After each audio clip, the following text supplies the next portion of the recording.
오늘의 역사 속의 사랑은 갈대로 변해도 못 피한 지독한 사랑, 판과 시링크스 이야기입니다.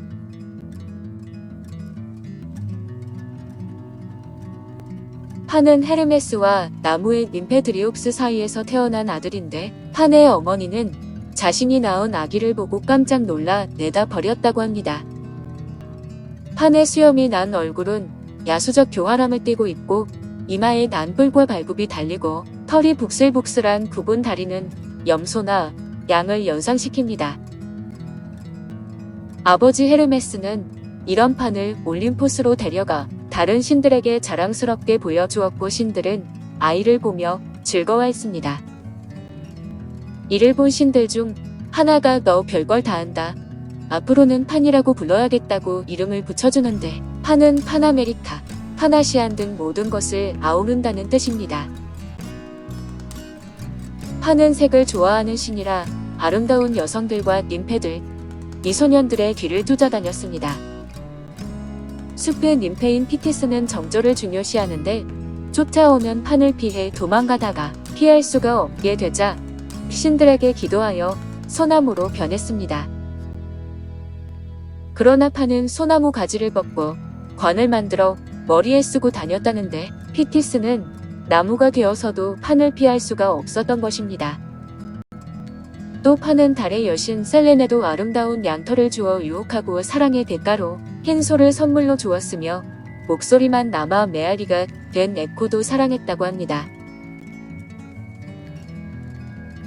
시링크스는 놔돈강의 신 나돈의 딸로 아르카디아 지방에 사는 ним페입니다. 아르카디아 지방의 요정 중에서 아름다운 용모로 널리 알려져 사티로스들과 온갖 신들의 구애를 받았다고 합니다. 시링크스는 순결과 정조를 상징하는 사냥의 여신 아르테미스의 숭배자였습니다. 그녀는 아르테미스를 본받으며 살고 있었는데 사람들은 시링크스를 아르테미스 여신이라 착각할 정도였습니다. 특히 사냥 옷을 차려입은 시링크스의 모습은 아르테미스 못지않게 아름다워 모두 그녀를 사랑했습니다. 그러던 어느 날 시링크스는 숲속에 사냥을 나갔다가 판과 마주쳤습니다. 호색한으로 유명한 판은 시링크스를 보자 첫눈에 반해서 추근거리기 시작했고 시링크스는 아무런 대꾸도 없이 그 자리를 피했습니다. 하지만 판은 물러서지 않고 그녀를 뒤쫓았고 시링크스는 판을 피해 있는 힘을 다해 도망쳤지만 발이 빠른 판은 곧 그녀를 따라잡았습니다. 거의 붙잡힐 지경이 되자 시링크스는 친구인 물의 ним페, 나이아스들에게 구원을 청했습니다. 물의 ним페들은 그녀의 청을 들어주어 판의 팔이 시링크스의 목을 휘감는 순간 한 묶음의 갈대로 변해버렸습니다. 판이 한숨을 내쉬자 갈대에서 구슬픈 소리가 울려나왔고 판은 그 신기하고 감미로운 소리에 완전히 매료되었습니다. 판은 시링크스가 변한 갈대 몇 줄기를 잘라 밀랍으로부터 피리를 만들고 시링크스라는 이름을 붙여서 늘 몸에 지니고 다녔는데 이것이 팬파이프의 유래가 되었습니다. 시링크스, 그대와 나는 영원히 이렇게 아름다운 소리로 이야기를 나눌 것이오. 팬파이프는 판의 피리 또는 팬플루트로 불리는 관악기로 고대 그리스에서 처음 만들어져 유럽 각국으로 전파되었습니다. 길이가 다른 여러 대의 쇠로 피리인 플루트를 평평하게 늘어놓은 것으로 파이프 오르간의 가장 오랜 조상입니다. 시링크스를 손에 넣은 판의 음악 솜씨는 나날이 늘었는데 자기 연주 솜씨에 도취되어 급기야 음악의 신인 아폴론에게 도전장을 내기에 이르렀습니다. 판과 아폴론은 여러 관객이 모인 트몰로스 산에서 음악 경연을 펼쳤고 트몰로스 산신이 심판을 맡았습니다. 그러나 판의 자연스럽고 고혹적인 피리 소리도 아폴론의 우아하고 섬세한 리라 연주를 이기기는 힘들었습니다. 연주가 끝나자 심판은 지체 없이 아폴론의 승리를 선언했는데 유일하게 미다스 왕만 이의를 제기했습니다. 판의 피리 소리가 훨씬 더 훌륭했다고 하는 미다스에게 아폴론은 분노해 미다스 왕의 귀를 잡아당기자 귀가 순식간에 늘어나며 커다란 당나귀 귀가 되었습니다. 미다스, 마이다스라고도 불리는 미다스는 소아시아 지역의 프리기아의 왕으로 디오니소스가 실레노스를 보호해준 보답으로 손에 닿는 모든 것을 황금으로 변하게 해달라는 미다스의 소원을 들어줍니다. 그러나 미다스는 음식마저 황금으로 변하자 디오니소스 신에게 다시 부탁해 그 힘을 버리게 됩니다.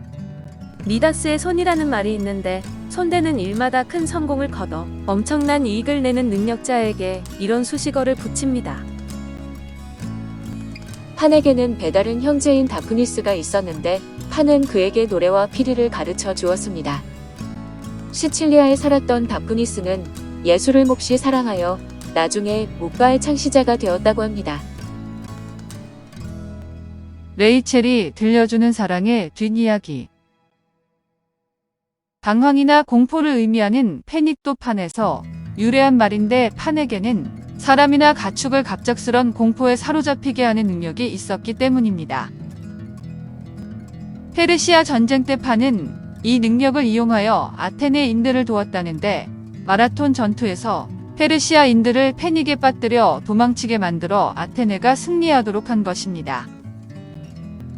그 이후 아테네에는 판을 모시는 신전이 세워졌는데 판은 심지어 거인족 기간테스에게도 공포심을 일으켜 패닉 상태에 빠뜨렸다고 합니다. 로마의 티베리우스 황제 시절에 한 이집트 선원이 그리스 연안을 항해하는데 어디선가 큰 음성이 들려왔다고 합니다. 그 음성은 선원에게 위대한 판은 죽었다고 사람들에게 전하라 명령했는데 선원은 배가 육지에 접근하자 지시받은 대로 위대한 판은 죽었다고 소리쳤습니다. 그러자 육지에서 이에 응답하는 수많은 탄식의 소리들이 들려왔고 이야기를 들은 티베리우스 황제는 신기하게 여겨 조사를 지시했다고 합니다. 이오니아의 에페소스에는 판이 시링크스를 가두었다고 하는 동굴이 남아 있습니다. 이 동굴은 시링크스의 순결에서 연유의 처녀성을 알아보는 데 사용되었다고 합니다. 처녀를 동굴 안에 들어가게 하면 진짜 처녀는 무사히 살아나오고 그렇지 않은 경우에는 사라져 버렸다나 뭐라나. 나는 그대와 함께할 때의 내 모습이 좋아요. 그것이 진정한 모습이라는 생각이 들어요.